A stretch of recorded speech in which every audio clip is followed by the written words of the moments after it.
Greetings everyone. Welcome to this episode of the NATUREGRAPHER by MNS, the Malaysian Nature Society. My name is Yeoh Tuan, and with me here is George Ng. We are both members of the Selangor branch photo group. MNS is one of the oldest registered NGO in Malaysia. We are celebrating our 80th anniversary this year. MNS is at the forefront of conservation through our engagement with the government, the corporate, and the public. MNS organizes various activities through corporate social responsibility programs, field trips, research, and various activities for the public through our staff and volunteers. In this episode, we will be sharing images from George and video footage from participants of the trip. Today, we have George, who has been to the Danum Valley recently. So, George, why Danum Valley? Thank you, Yin Tuan. Greetings, everyone. My name is George Ng. Why do I choose Danum Valley? Basically, Danum Valley would be a very good place to visit for our members. They can be exposed to one of the oldest rainforests we can find in Malaysia. Danum Valley is roughly made up of lowland dipterocarp forests dating back as old as 130 million years old. And being an old rainforest, we can actually get a lot of subjects in the diverse flora and fauna that it has. Other than Danum Valley, Sabah also have very interesting other wildlife centers that we should make an effort to visit. They are the two UNESCO sites in Sabah, which is the Kinabalu National Park.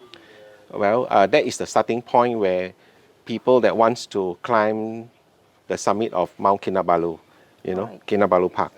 And on top of that, there are also other nature reserves like the Tabin Wildlife, and then there is the Imba Canyon, the Kinabatangan Corridor, and also Maleo Basin. These are very interesting reserves that one should make an effort to visit. So organizing Danum Valley is not a straightforward matter where it can be easily organized. The main thing is because of the logistics involved. So for those that have a very deep pockets, they can actually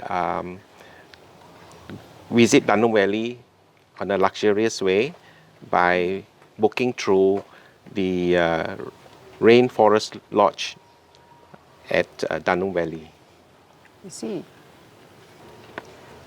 George, you said it is not a straightforward process. Can you tell us more how you organized the trip? Yes, Yin Tuan. Basically, it involved a very lengthy process. Firstly is that you need to identify the number of participants that would be interested to come on this trip.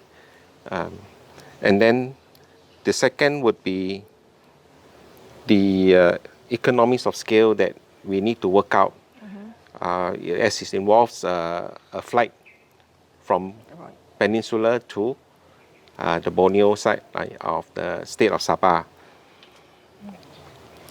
And thirdly is that we would have to get the limited accommodation that is available at the field center, because the place is quite popular, and but it's not fully open to commercial visitors, you see.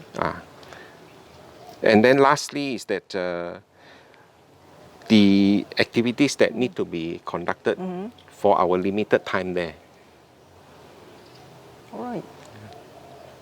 Yeah, just not only the limited time frame there, basically is that I also have to consider the participants attending the trip. If it is too long, then they would have to take too many days off work, which most will not be able to. Right. So we have to cram it in such a way that their leave that they have to apply will not be too long for them to come on this trip. The trip was in September 2020, but our country has gone into COVID-19 lockdown since March. So how did you manage to organize the trip? Basically, this trip didn't start in 2020. It is not a very easy trip to organize on my end. Basically, because I have not had the chance to recce the place, and so it is quite a heavy burden on my shoulders to organize this. And it actually started off in 2017, Wow. where I have to gauge the number of participants, and then only officially made the bookings in Danum at 2019. So the deposit that we started to collect is only in March 2020. And after that, along the line, the situation was, fluid because of the COVID.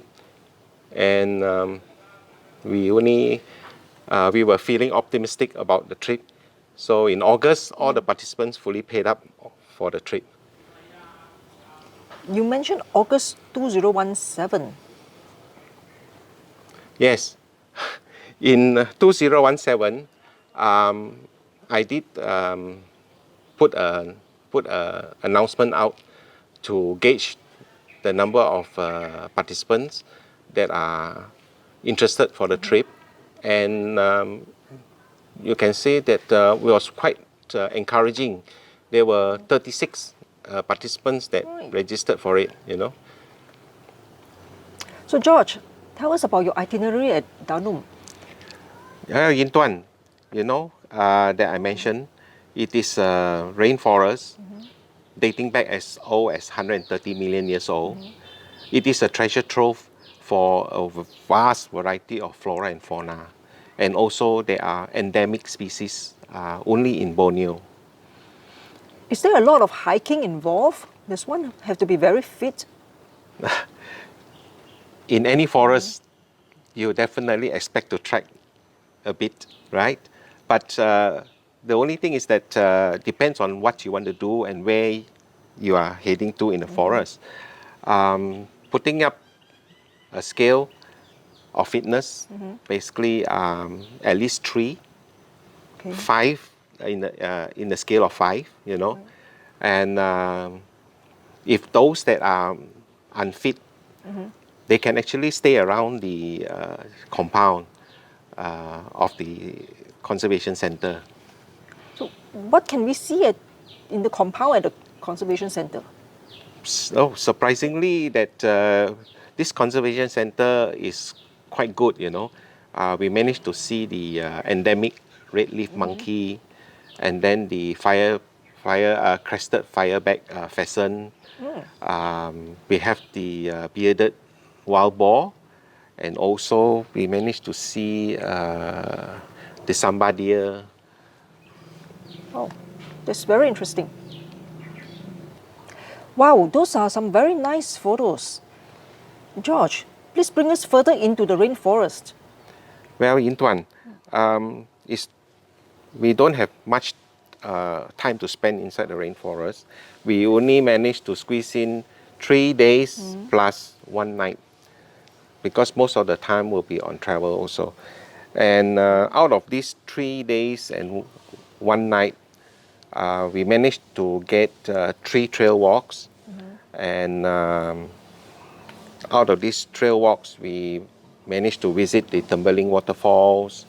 We trekked on to the Aboriginal burial site, and also we trekked on to Lookout Tower that was in the forest.